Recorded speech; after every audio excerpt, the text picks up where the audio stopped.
The city hides its secrets in plain sight, but when danger stepped out of the shadows, it wasn't training or authority that made the difference. It was a voice nobody expected, a voice that turned the course of one officer's life forever. Like this video, subscribe for the full journey, and share in the comments what you think of the plot and where you're tuning in from. Officer Rowena Hale had patrolled the late-night streets for years, but nothing about this particular evening felt ordinary. The rain was steady, soft at first and then heavier, running down her jacket as she stepped from her cruiser. She stretched her shoulders, already planning to do a routine walk down the block when a coarse, urgent voice cut through the drizzle. "Don't speak, just listen." Rowena froze, her hand hovering over her holster, her eyes narrowing as she searched for the source. Against the brick wall of a closed hardware store stood a figure she might have otherwise dismissed at a glance. A man dressed in layers of filthy coats and torn jeans, hair matted with rain, skin dark and weathered by life on the streets. His name, though she did not yet know it, was LaMarcus Vance, a black man who had been reduced in the eyes of the city to nothing more than another forgotten face. But unlike the thousands who moved unseen through alleys and shelters, his gaze was unshakably focused, burning with a clarity that pierced the fog of the night. At his side, a wiry brown dog bristled, hackles raised, eyes fixed on the mouth of the alley across the street. The sound of its low growl seemed to vibrate in the air, and though Rowena's instinct told her to trust her training, another voice whispered inside her, "Trust this man." She studied him longer than protocol advised. He wasn't swaying like someone drunk or slurring like someone high. There was nothing erratic about him.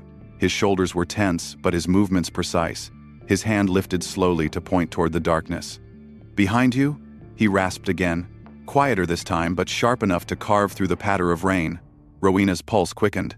She pressed her back lightly against her cruiser, drawing in a breath as she cast a glance over her shoulder. The alley looked deserted, broken trash cans spilling paper into puddles, water dripping from a bent gutter, shadows stretching long across damp concrete. But something about the stillness felt wrong, too deliberate, as if the night itself was holding its breath. Her dogged instincts as an officer told her that silence rarely meant safety. She called out firmly, "Who's there?" The words bounced against brick, echoing in a hollow rhythm. For a moment, there was no answer but the steady rainfall, and then came the faint scrape of shoes against wet pavement, a shuffle quick and uneasy yet deliberate enough to raise every hair on her arms. Her stomach tightened. She raised her flashlight, slicing through the curtain of rain with a beam that landed squarely on the alley's edge, and in that instant, something shifted. A shadow detached itself from the wall and bolted forward, a figure moving fast, shoulders hunched, the faint glint of metal catching what little light remained on the street. Rowena's reflexes screamed, her hand snapping toward her holstered gun. But before she could draw, LaMarcus's harsh voice rang out over the rain, "Don't shoot!" The command rattled her, made her pause at the edge of instinct and trust. She had no reason to believe him, no proof that he was not another part of the danger unfolding before her. Yet there was something in his tone, an urgency stripped of self-interest, as if protecting her mattered more than protecting himself. That fraction of hesitation stretched thin as wire. Her heart thundered in her ears. The dog barked once, fierce and unrelenting, as the figure drew closer, knife flashing in the dim glow. Rowena shifted, her hand tightening now on her weapon, but still she hesitated, caught between years of drilled training and the desperate plea of a man society had told her to ignore. LaMarcus didn't wait for her decision. With a raw, guttural sound, he pushed himself off the wall, launching forward with startling speed. His body collided with the attackers in the middle of the street, sending both of them tumbling into the wet pavement. The struggle was a blur of limbs and rain, the knife slashing dangerously close to his face, his arms straining to keep it from driving downward. The dog leapt at the attacker's legs, teeth bared, buying precious seconds. Rowena raised her gun, hands shaking, her training urging her to fire. But LaMarcus's earlier warning anchored her, and she fired a single warning shot into the air instead, the sound exploding through the empty street like thunder. The attacker flinched, his grip faltering. LaMarcus seized the moment, wrenching the knife away and hurling it across the street, where it clattered to rest near Rowena's boots. She kicked it further out of reach without hesitation, her voice low and firm as she advanced. Rowena Hale still felt the echo of LaMarcus Vance's rasped warning as the rain thickened, splashing cold against her cheeks and drumming against the roof of her cruiser, her pulse quickening as the memory of that blade's glint returned to her mind, reminding her that the night was far from over, because though the cuffs clamped around the attacker's wrists were secure, danger had not fully passed, and the man beside her, soaked in rags and shadows, still carried an urgency in his eyes that told her this was only the beginning, not the end. She had called for backup, but in the long minutes before the other units arrived, the city around them was hushed, as if holding its breath, and her thoughts spun between her duty as an officer and the startling truth that her life had been spared by someone she had nearly dismissed. The figure in the alley had been bold enough to strike at a cop, and that meant he was either reckless or part of something larger, and the way LaMarcus had known about him before she did gnawed at her mind, suggesting layers of watchfulness and survival she could not ignore. Rowena stood close, scanning the perimeter with her flashlight, while LaMarcus leaned against the wall again, his breath rough, his shoulders sagging with exhaustion, his loyal dog Kingston standing guard like a sentinel, eyes never leaving the alley's depth, and she wondered how many nights he had kept that same vigilance, unseen by anyone who mattered. The attacker cursed and writhed, but the weight of cold metal on his wrists silenced most of his fight, his eyes flashing with hatred when they fell on LaMarcus, a hatred thickened by more than just the sting of capture, and Rowena caught it, understanding in that instant that the attack hadn't been random, that there was something personal or symbolic in the way this stranger had targeted her. LaMarcus muttered. He wasn't alone. His voice cracked but sure, and Rowena turned sharply, scanning the dripping shadows, her heart squeezing as she realized she couldn't dismiss him, not after what had just happened, not after his instincts had proven sharper than hers. She called again into the alley, firm and commanding, but no response came, only the sound of rain cascading off rooftops and the distant hum of traffic, yet her nerves told her something or someone still lingered. LaMarcus's hand gestured faintly, pointing past the overturned cans deeper into the narrow cut between the buildings, and though she didn't see movement, she felt the weight of being watched, a prickle racing down her spine. She gritted her teeth, adjusting her stance, her flashlight beam narrowing like a blade through the mist, and then she caught it barely a shuffle, the scrape of a shoe against wet stone, and her adrenaline spiked again. Her gun was back in her hand, steady, her voice steady too as she shouted, "Step out now!" The words sliced the night, but still the figure remained cloaked in shadow, retreating instead of advancing, and LaMarcus said quietly, "Cowards scatter, but they don't disappear. They wait for the moment you forget." The weight of those words pressed hard against her chest, because she knew he was right. He had lived among dangers she had only glimpsed during shifts, his survival tied to instincts sharper than any academy drill, and now those instincts were hers to trust. The wail of sirens began to rise in the distance, promising support, but Rowena knew too well that backup often arrived too late to see what mattered most, that what unfolded in these raw moments between fear and choice was what truly defined a night, and she also knew her colleagues might never understand that the man at her side had already saved her, that without his voice she might already be bleeding on the pavement. The attacker on the ground spat water, his anger dripping from every word as he hissed, "You'll regret listening to him." And Rowena's grip on her weapon tightened, but LaMarcus didn't flinch. He stared at the man with a quiet intensity, the kind forged from years of being dismissed, and replied softly but firmly, "No, she won't."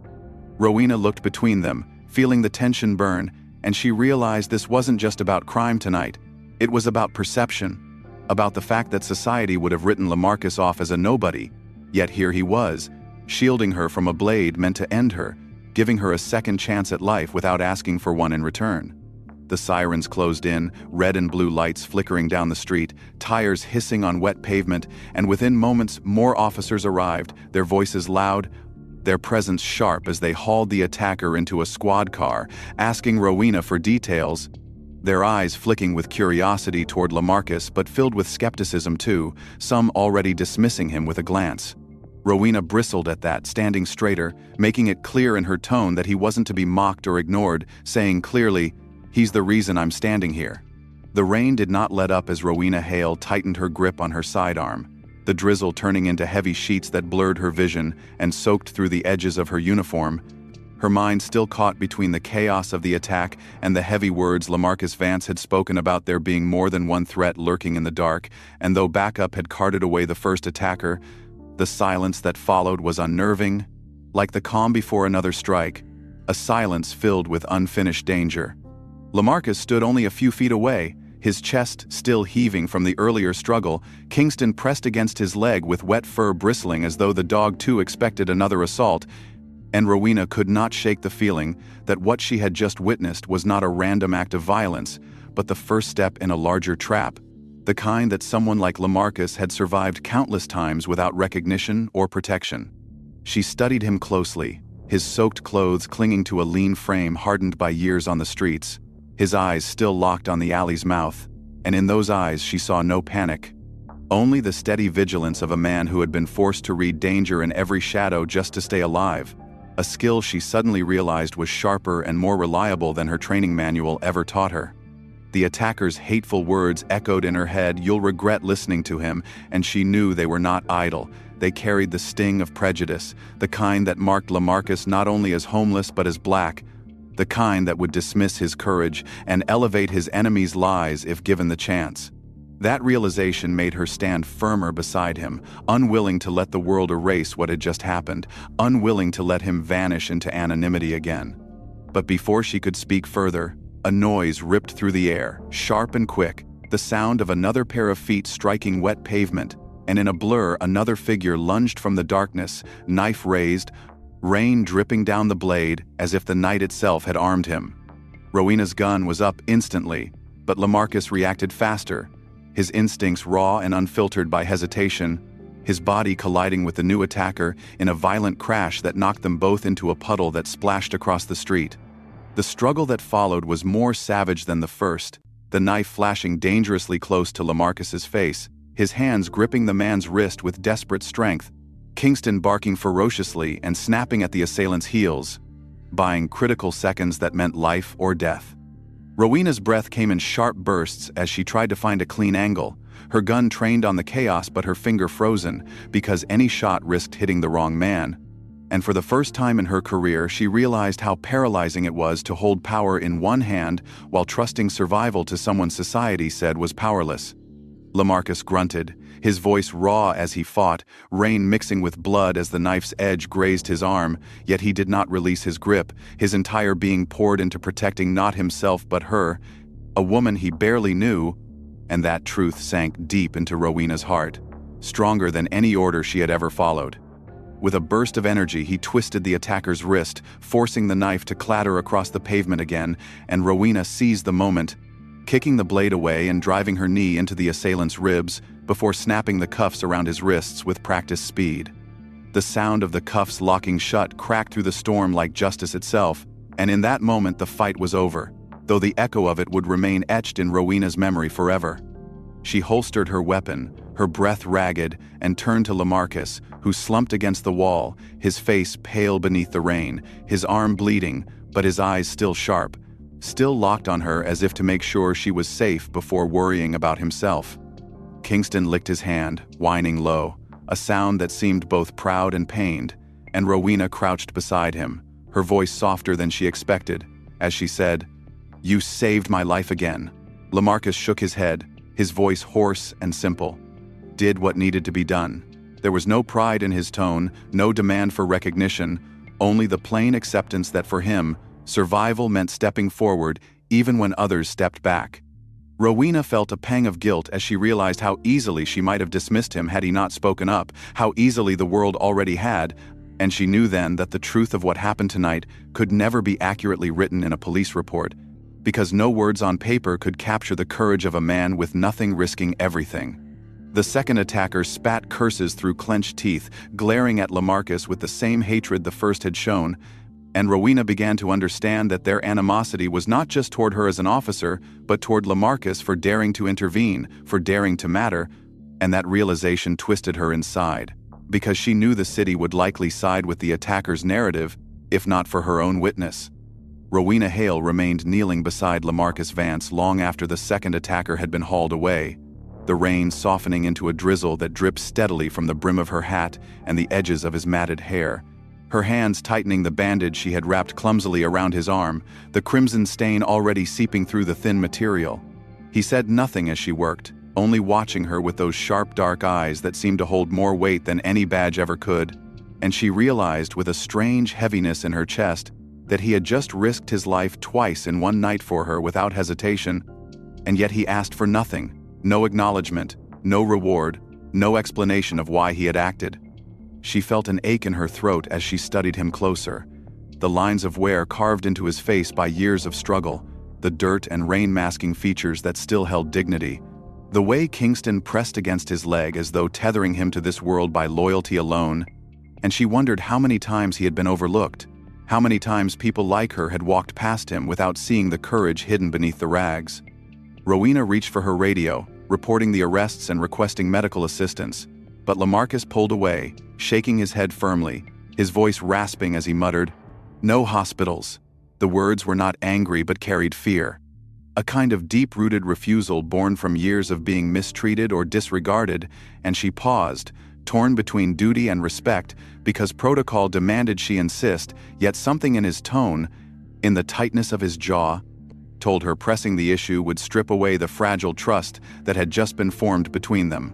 She swallowed her argument, choosing instead to grab a blanket from her cruiser, draping it over his soaked shoulders while Kingston curled at his side, both of them shivering from the cold, and she crouched down again, lowering herself to his level, her voice softer now as she said, "You saved me, Lamarcus."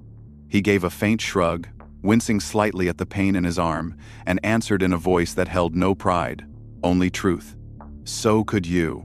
The simplicity of his words stunned her more than the violence that had preceded them, because in that moment she saw the core of his character. He did not measure worth by circumstance or station, only by action, and that realization unsettled her in ways she could not name. Backup officers walked past them, some glancing curiously, others dismissively, their expressions dripping with skepticism, and Rowena caught the subtle sneers, the muttered questions about why she was wasting time on a vagrant when her report needed to be filed, but she silenced them with a single look, her jaw set as she said coldly, "He's the reason I'm standing here." And though her colleagues raised their brows, they said nothing further, the authority in her tone enough to cut through the night.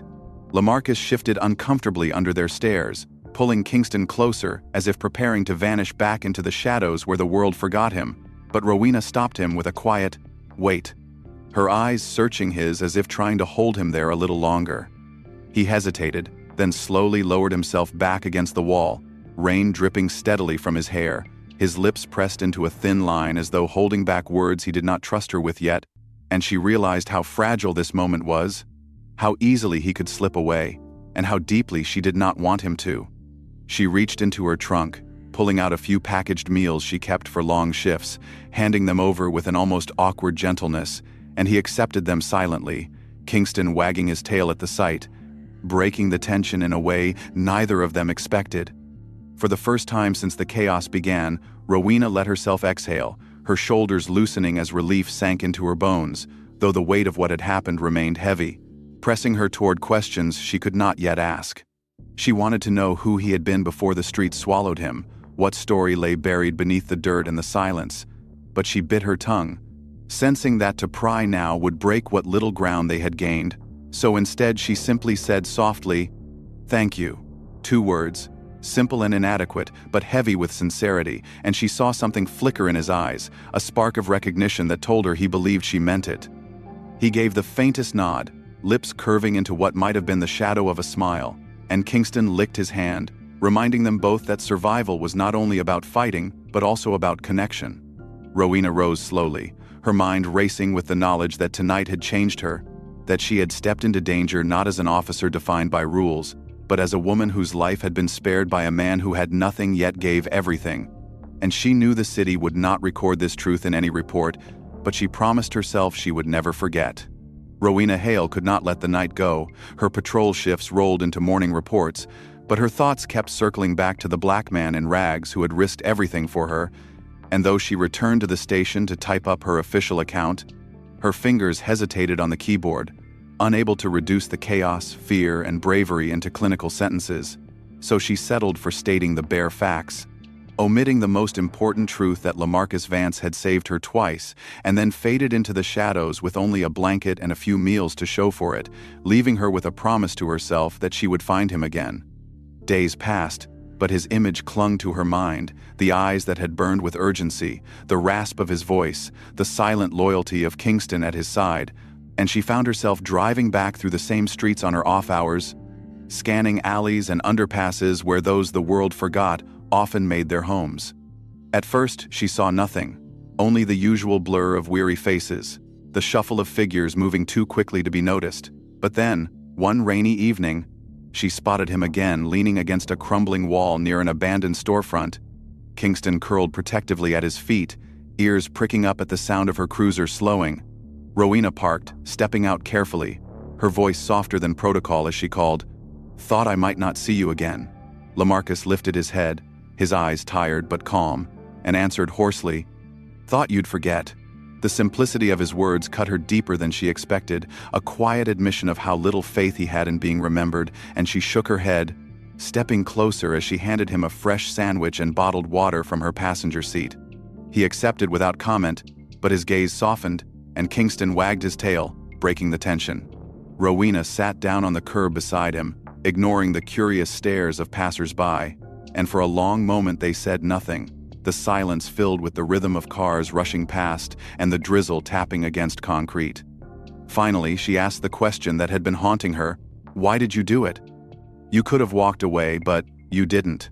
LaMarcus did not answer right away, his hand stroking Kingston's fur, his eyes fixed on the wet pavement as though searching for the right words, and at last he said, "Because no one else would, and because you didn't look at me like trash when you saw me." His words struck her hard, heavier than any bullet could, because she realized how rare it must have been for him to be seen, to be acknowledged, to be treated with dignity rather than disdain, and she understood then that the bond forming between them was not only about survival but about recognition, the simple human truth of being visible to someone else. Over the following weeks, Rowena found reasons to check in on him, sometimes bringing food, sometimes a blanket, sometimes just conversation, and though he was reluctant to share his story, fragments slipped through, each one painting a picture of a life unraveled not by weakness, but by cruel turns of fate and the crushing weight of circumstance. He told her about the steady job he had once held as a mechanic, the small apartment he had rented on the east side, the family he had lost after a tragic accident that left him buried under medical bills and grief too heavy to carry, and how one missed payment had become two, then three, until the walls around him crumbled and the streets became his only home. Through it all, Kingston had remained his anchor, the one constant in a life of loss, and as he rubbed the dog's ears, he said quietly, "He saved me more than once." A confession that carried the weight of nights she could only imagine, nights when survival meant clinging to the loyalty of an animal because no human hand had reached out. Rowena listened, sometimes in silence, sometimes with quiet words of comfort, and each encounter deepened her respect for him, not out of pity, but out of recognition of a strength that defied the labels society had pinned on him. She began to notice how sharp his mind was, how he spoke with knowledge of history and literature, how he shifted seamlessly between languages when others passed by, and she marveled at the wasted potential, the brilliance hidden beneath layers of dirt and exhaustion. And one night she told him, "You're wasted out here," to which he only gave a bitter smile and replied, "The world doesn't want men like me anymore." The resignation in his tone infuriated her more than any criminal she had ever arrested, and she realized she wanted to prove him wrong, to show him that he still mattered, that his life still carried value beyond mere survival. But LaMarcus resisted, retreating each time she pressed too close, his pride and mistrust woven into his survival like armor, and Rowena knew she had to move slowly, letting trust grow one fragile step at a time. Still, she could not deny how much she looked forward to their talks, the quiet wisdom he carried, the way Kingston greeted her with wagging tail and wet nose, and in the chaos of her job she found in him an unexpected calm, a reminder that humanity was not measured by rank or title, but by courage and compassion. One stormy night, when the rain hammered down like hammers and the wind cut through her coat, she found him sheltering under a bridge, shivering with Kingston curled tight against him, and she insisted he come with her, just for the night, to the precinct's spare cot. He resisted fiercely, his pride bristling. But Kingston nudged him forward as if giving permission, and at last he relented, following her reluctantly into the warmth of the station. The moment they entered, curious eyes turned, whispers floated, some sneering at the sight of a ragged man in their midst, but Rowena silenced them with steel in her voice as she said, "He saved my life." And that truth was enough to quiet the room. Yet Rowena sensed a tension lurking beneath the fragile peace, a weight in Lamarcus's eyes that told her survival on the streets was never simple, never safe, and her fear proved right one evening when the call crackled across her radio about a disturbance near an abandoned warehouse. She arrived with dread prickling down her spine, the address pulling her to the part of town she knew Lamarcus frequented, and as her headlights sliced through the dim alley, she saw them.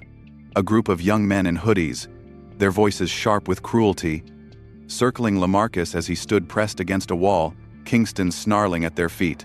They mocked his clothes, sneering about his blackness, threatening to take the dog, their laughter sharp and hollow against the dripping brick. Rowena's chest tightened at the sight, her worst fear playing out in front of her eyes. Lamarcus cornered, his shoulders squared not with fear but with the resignation of someone used to being targeted, someone who had weathered this humiliation too many times to count. She threw open her cruiser door, her voice cutting like steel as she shouted, "Police! Drop it!"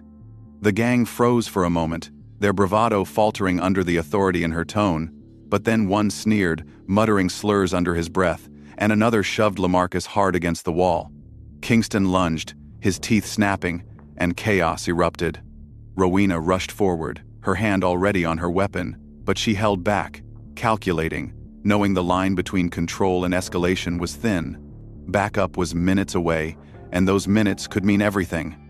She barked orders again, her voice sharp enough to crack through the haze of violence, and one by one the young men broke, scattering into the night, unwilling to risk the weight of real consequence.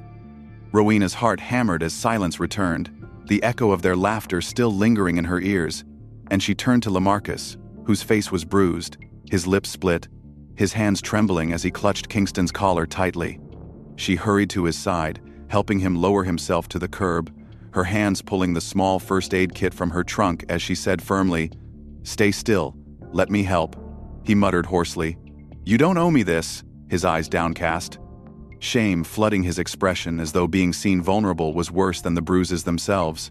Rowena shook her head fiercely, dabbing at the cut on his lip, her voice steady and resolute. "You saved me once. Now it's my turn." For the first time, he did not argue, did not push her away, but allowed her to clean his wounds, his silence heavy with unspoken gratitude. Kingston rested his head on Lamarcus's knee, whining softly, and Rowena's hands worked quickly, her heart aching at the thought of how easily he could have been broken tonight. As the adrenaline drained, the reality of what had happened pressed down hard on her. These men had not targeted him by accident. They had seen weakness where there was strength, a target where there was dignity, and the hatred in their voices had burned with something deeper than cruelty, something rooted in prejudice. She felt fury rise within her. Fury not just at them but at the city that let it happen, the society that allowed Lamarcus to be both invisible and vulnerable, a man judged by the color of his skin and the state of his clothes, rather than the courage in his soul. When backup finally arrived, Rowena waved them off, saying the suspects had scattered and she had the situation under control, because she knew too well what questions would follow, what sideways glances would come if they saw who she was tending to. She wanted to shield him from that humiliation, even if just for tonight, and so she sat there with him in the rain, her uniform damp, her hands steady, her resolve solidifying into something unshakable. Lamarcus finally spoke, his voice low and rough. "You're wasting your time on me." And she met his gaze fiercely, her words sharper than she intended. "You are not a waste, not to me. Not after what you've done." The intensity of her conviction silenced him, his eyes widening slightly as if he had never heard anyone speak to him with such certainty, and in that silence, something shifted, something fragile but real, as though trust had finally cracked open the armor he had built around his heart. Rowena realized then that she was no longer bound to him only by gratitude or duty, but by choice, by a bond that reached deeper than she had expected. The night of the gang assault on Lamarcus Vance replayed in Rowena Hale's mind for days, each bruise on his face etched into her memory, each drop of rain that had rolled down his skin mingling with the guilt she felt for not being there sooner. And though he had tried to brush it aside with the same stubborn silence he always carried, she knew that attack was not random, that the world seemed determined to punish him for existing, and she swore to herself that she would not let him face that punishment alone again. Her conviction was tested sooner than she expected when a call came across the radio about a missing child, a boy no older than 7 who had disappeared in a neighborhood park just before dusk, and when Rowena arrived, she found frantic parents sobbing against each other, officers combing the area with flashlights, and the sound of desperation hanging heavy in the night air.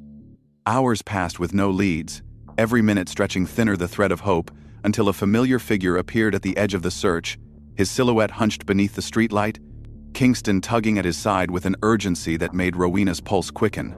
LaMarcus approached cautiously, eyes flicking at the uniformed officers who glared at him suspiciously, but he ignored them, directing his words only to Rowena, his voice hoarse but steady as he said, "He's in there," pointing toward a locked maintenance shed near the tree line. Rowena's heart lurched as she followed his finger, her flashlight beam sweeping over the rusty padlock, the shed most of the search had overlooked, but doubt gnawed at her. What if this was a false lead? What if grief twisted hope into blindness? Yet she remembered the alley, the knife, the gang, all the moments when LaMarcus had been right, and she chose to trust him once again. She ordered an officer to break the lock, the metallic snap echoing sharp in the still night, and when the door creaked open, the beam of her flashlight revealed the terrified face of the missing boy, crouched and shivering inside, his eyes wide with fear, but alive. Relief burst across the scene like thunder, the parents rushing forward with cries of joy, officers murmuring disbelief, and Rowena herself trembling with the realization that once again LaMarcus had seen what no one else had given life back to those who thought all was lost. She turned to him, her gratitude rising in her throat, but he was already stepping back, his shoulders hunched, ready to slip away into the shadows before the world could notice him, before suspicion could twist the story into something darker. "Wait," she called, her voice carrying a weight that made him pause. He turned slowly, Kingston pressing against his leg, and she said firmly, "People need you, not just me, everyone."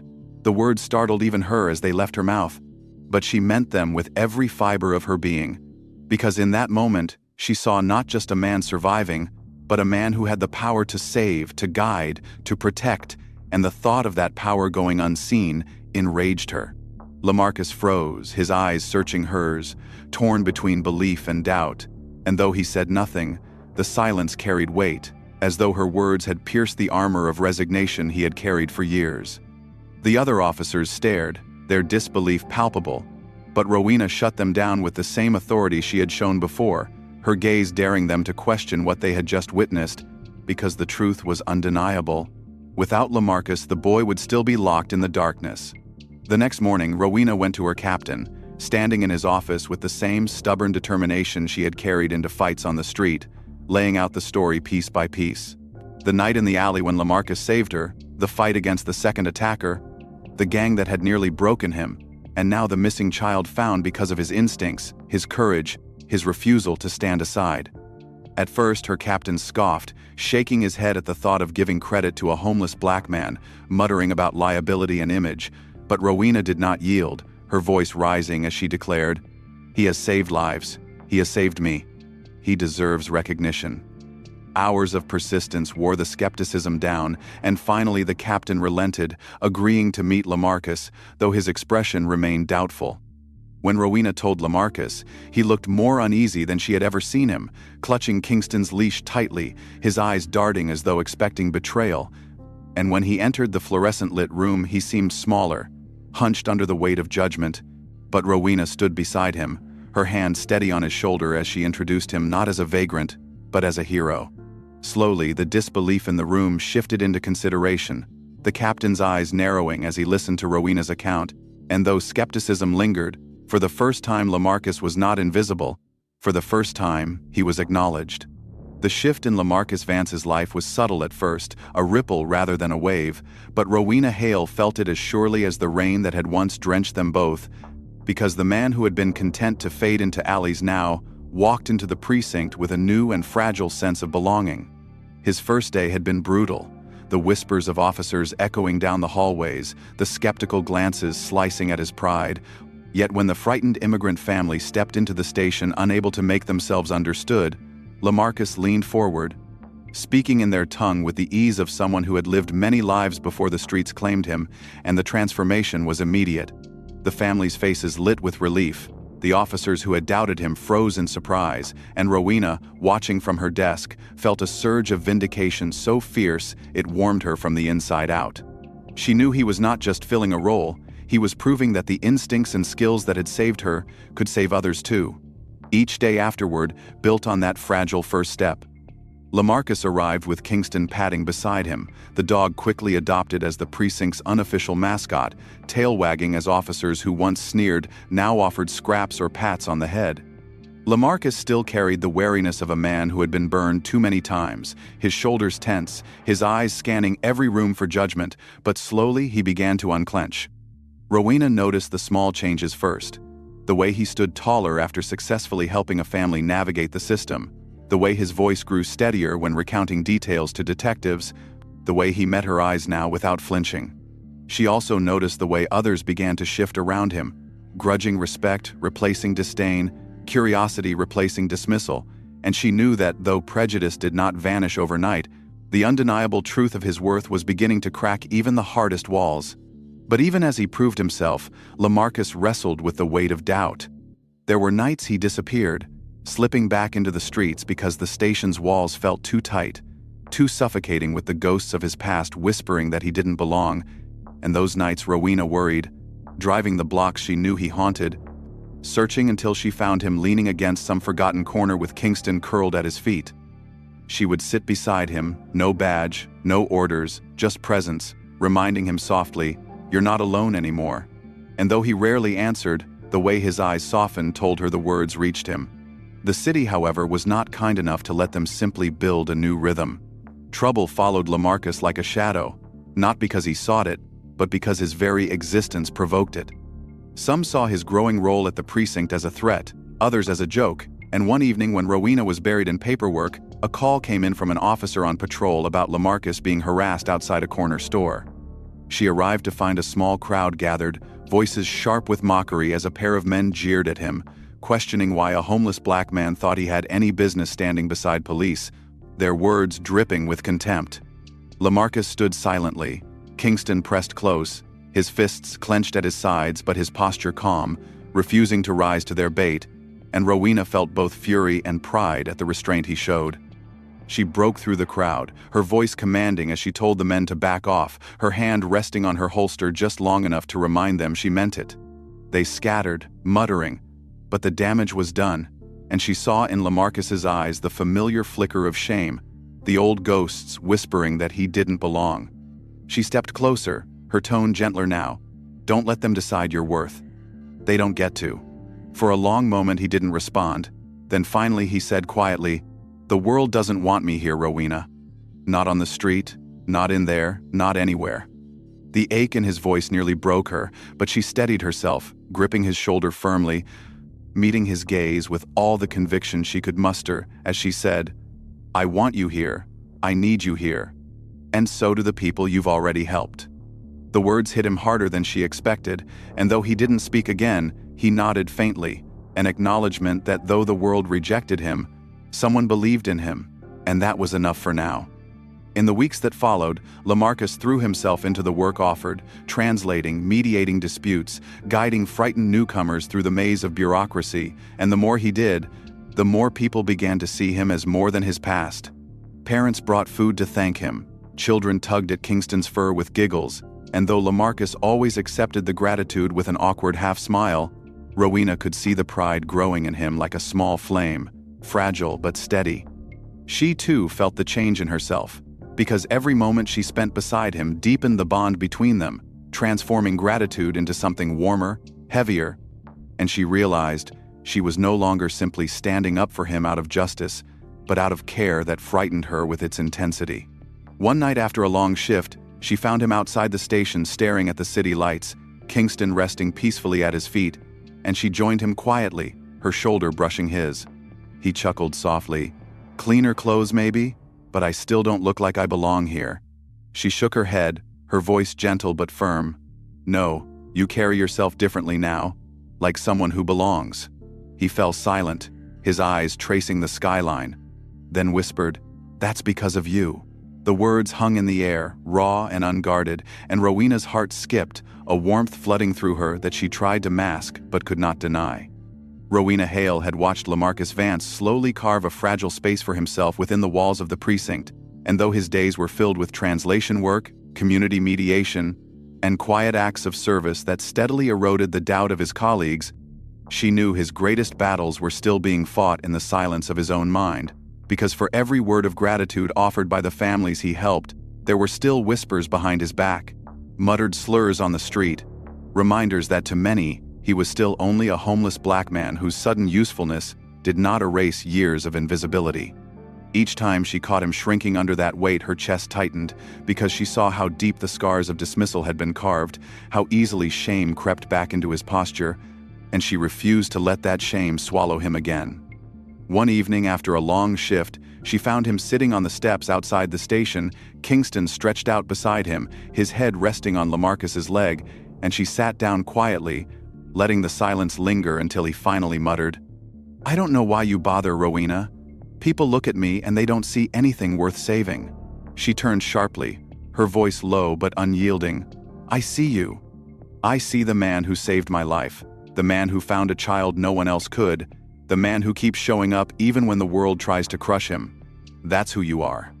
The fierceness in her tone startled him, his eyes widening slightly before softening, and in that moment something unspoken passed between them, heavier than gratitude, deeper than duty.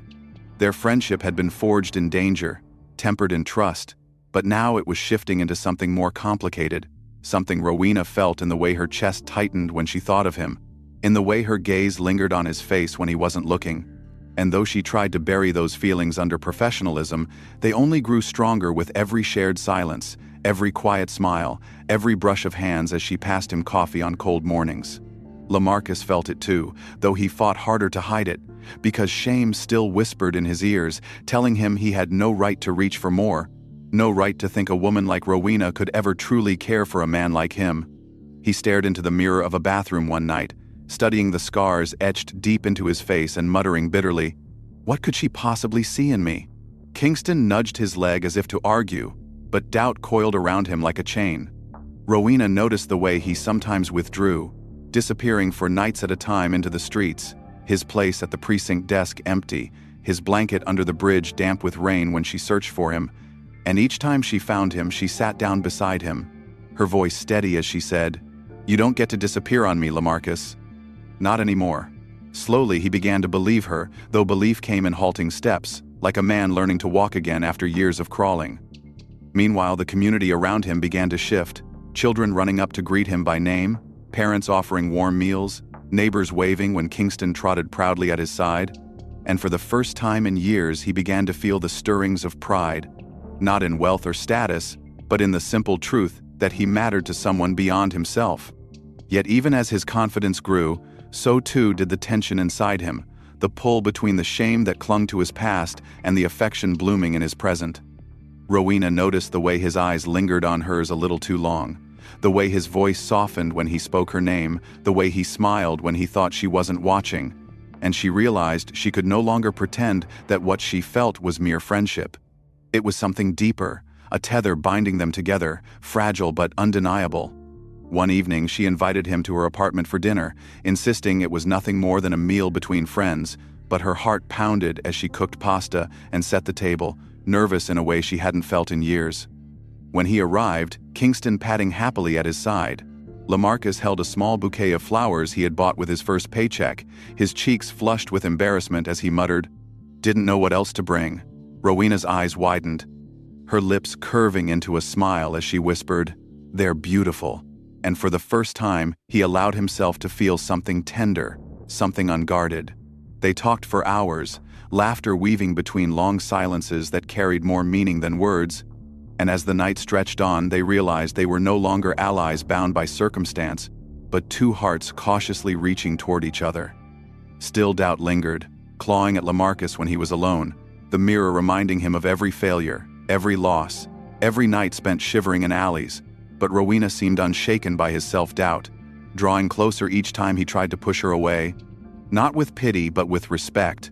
Not with charity, but with belief. And slowly he began to understand that maybe love was not about being flawless, but about being seen completely and still accepted. The city's storms had not stopped. Crime and injustice still raged, but now Lamarcus faced them differently, not as a man alone in the shadows, but as part of an unlikely trio: a white officer, a black man once invisible, and a loyal dog whose bark could silence fear. The fragile thread that had carried Rowena Hale and Lamarcus Vance through nights of rain, violence, and doubt finally began to weave itself into something lasting. And though neither of them had spoken the word love aloud, both felt its presence in the steady rhythm of their lives, in the quiet glances exchanged across the precinct hallway, in the warmth of dinners shared in her modest apartment, in the loyal bark of Kingston as he trotted between them on evening walks.